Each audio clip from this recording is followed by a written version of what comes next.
Sa ngala ng Ama at ng Anak at ng Espiritu Santo. Panginoon, isugo mo ang iyong espiritu at pagpanibaguhin mo ang muka ng aming mundo. Ang ebanghelyo sa araw na ito ay mula kay San Marcos, Kabanata 10, talata 46 hanggang 52. Ang tagpo sa ebanghelyong ito ay ang pagdating ni Jesus kasama ang kanyang mga alagad sa bayan ng Jericho. At doon ay may nadaanan silang isang bulag. Siya ay si Bartimeo na anak ni Timeo. At nang marinig ng bulag na si Bartimeo, kung tawagin, na si Jesus na taga Nazaret ay dumadaan, sumigaw siya ng malakas, "Jesus, anak ni David, mahabag po kayo sa akin." Ngunit siya ay pinatahimik at pinagsabihan ng mga taong naroroon. Ngunit habang siya ay pinipigilan nila, mas lalo pang sumigaw ang bulag, "Anak ni David, mahabag po kayo sa akin." Kaya't sa tagpong iyon ay tumigil si Jesus at kanyang sinabi, "Dalhin ninyo siya rito." At tinawag nga nila ang bulag. "Lakasan mo ang iyong loob, tumayo ka," ipinatatawag ka ni Jesus. At agad-agad niyang inihagis ang kanyang balabal at paluksong tumayo at lumapit kay Jesus. Tinanong siya ni Jesus, "Ano ang gusto mong gawin ko para sa iyo?" At sumagot ang bulag, "Guro, gusto ko pong makakitang muli." Sinabi ni Jesus, "Kung gayon, magaling ka na dahil sa iyong pananampalataya." At noon di nakakita siyang muli at sumunod kay Jesus. Ang ebanghelyong ito ay maaaring makita sa buhay din ng maraming tao.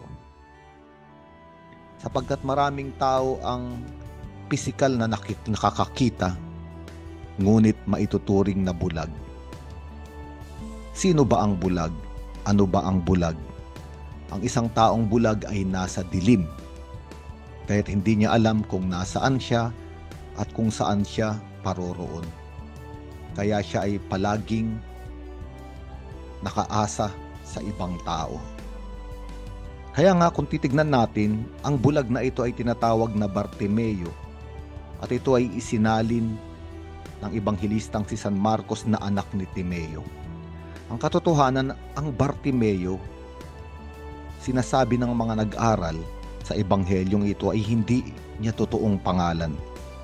Sapagkat ang bar, salitang Aramaiko, ang ibig sabihin ay anak. At ang Timeo ay ang pangalan ng kanyang ama. Kaya nga ipinaliwanag sa ebanghelyo, anak ni Timeo. Ang ibig sabihin, isang taong walang pangalan, isang taong walang pagkakakilanlan o hindi nakikilala ang kanyang sarili. Ang isang taong hindi nalalaman o nakikilala ang kanyang sarili, ang kanyang katauhan, ay isang taong nasa dilim.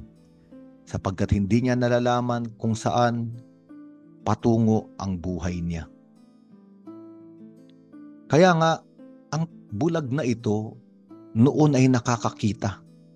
Ang ibig sabihin, naranasan niya ng makakita. Naranasan niyang bukas ang kanyang mga mata, nabubuhay sa liwanag. Ngunit siya ay nasadlak sa dilim. Kaya nga ito ang hiling niya kay Jesucristo, "Gusto ko pong makakitang muli." At maaari nating sabihin, ito ang buhay ng maraming tao, maaring ito rin ang buhay natin. Noong tayo ay nasa liwanag, noong tayo ay nakakakita, nakikita natin ang kahulugan ng ating buhay, nakikilala natin ang ating sarili. Hindi tayo hinihila o kinakaladkad ng ibang mga tao kung saan-saan para mamalimos ng buhay.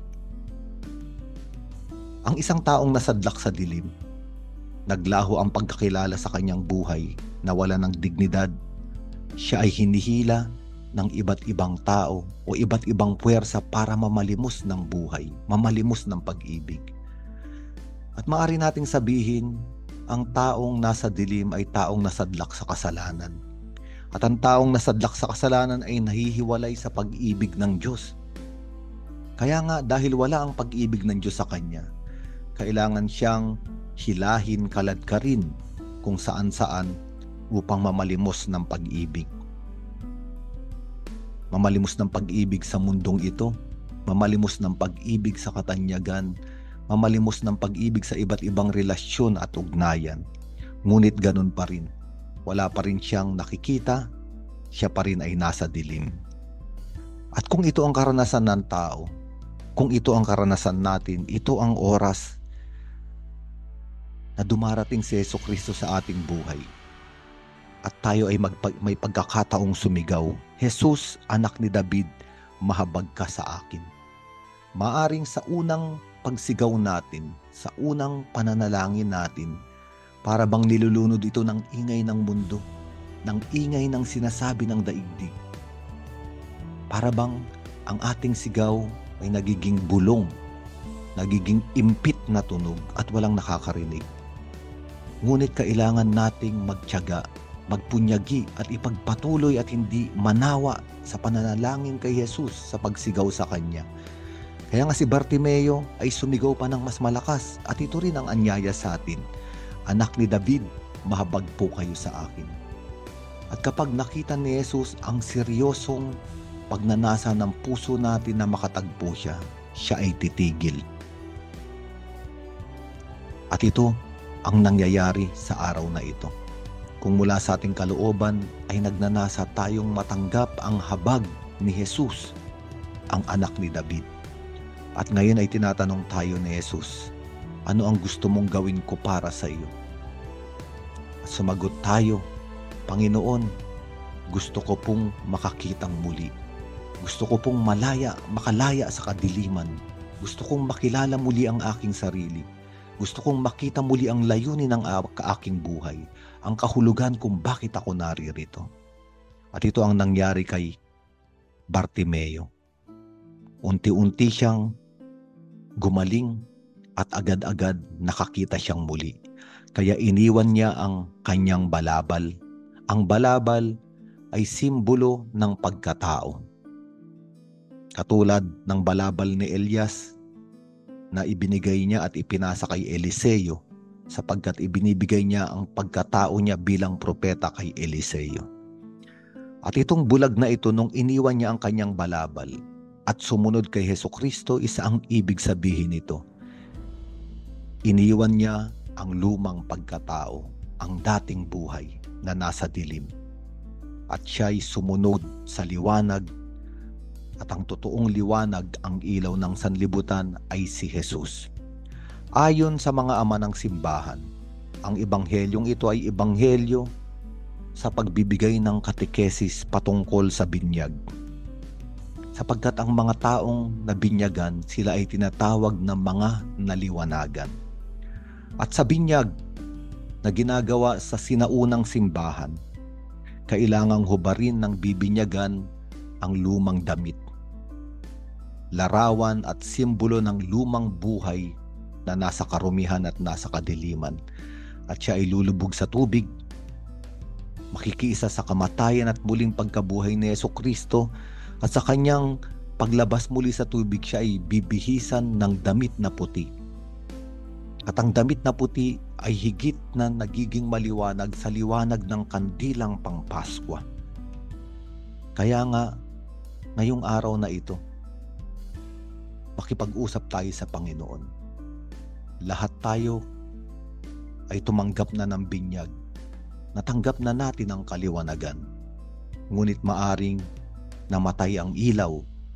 Ang damit na puti ay muling narumihan. Nasadlak muli tayo sa dilim. At ngayon, ito ang ating panalangin. Panginoon, gusto kong makakitang muli. Ipanumbalik mo sa akin ang dignidad ng aking binyag na tinanggap. Binyag na tanda ng pakikiisa ko sa buhay mo, sa buhay ng Diyos. Isang buhay na nasa liwanag. Isang buhay na nagniningning, sapagkat ang pagniningning ay mula sa dakilang pag-ibig ng Panginoon. At ito ang kaligtasan. Kaya nga, ang mabuting balitang ito ay totoong nagbibigay ng pag-asa. Tinutulungan tayong tumigil na sa pamamalimos ng iba't ibang huwad na pag-ibig, ng iba't ibang huwad na buhay, sapagkat dumaraan si Jesus at tayo ay nakikita. Siya ay tumitigil tayo ay pinapagaling at tayo ay inaanyayahang sumunod sa kanyang mga hakbang. Ang mabuting balita ng Panginoon ay para sa ating lahat. Sa ngalan ng Ama at ng Anak at ng Espiritu Santo.